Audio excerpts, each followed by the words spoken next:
Smartphones, réseaux sociaux, intelligence artificielle, le numérique est au cœur de notre quotidien et celui de nos enfants.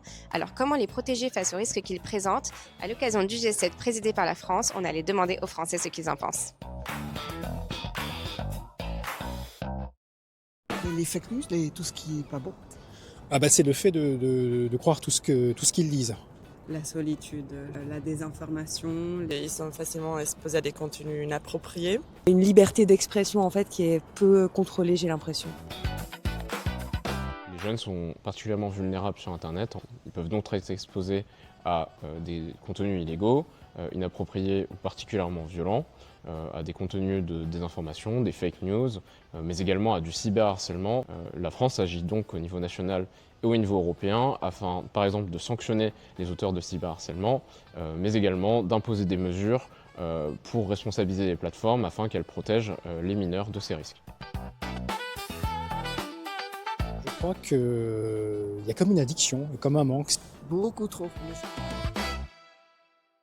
Selon l'Arcom et l'Arcep, 52% des 12-17 ans passent plus de 3 heures par jour sur leur écran, dont 2h40 sur les réseaux sociaux.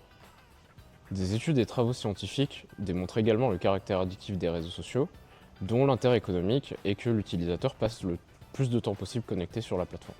La France se mobilise activement pour encadrer les fonctionnalités addictives, telles que le défilement infini ou scroll infini, la lecture automatique ou l'hypernotification. L'État fait beaucoup, il y a beaucoup de choses qui sont mises en place, mais les plateformes étant délocalisées, c'est très compliqué comme législation à réguler.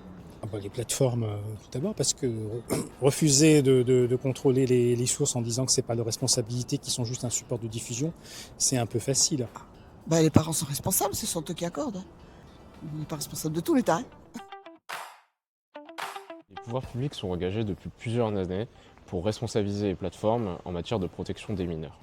Le rôle des plateformes est primordial.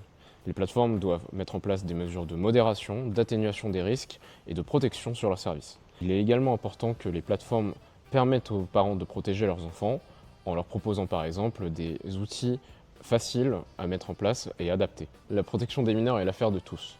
La France continuera d'agir au niveau européen et international afin que les plateformes mettent en place les mesures permettant de réellement protéger les mineurs en ligne.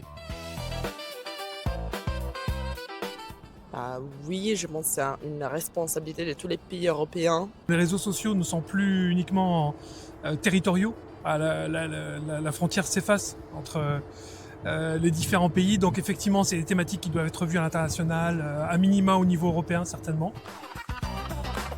Le problème, c'est que ces plateformes sont mondiales, donc si un pays agit seul de son côté, l'impact reste très limité. L'idée, c'est de porter le sujet de la protection des mineurs en ligne dans le cadre du G7 cette année. La France a vraiment fait de la protection des mineurs en ligne l'une de ses priorités.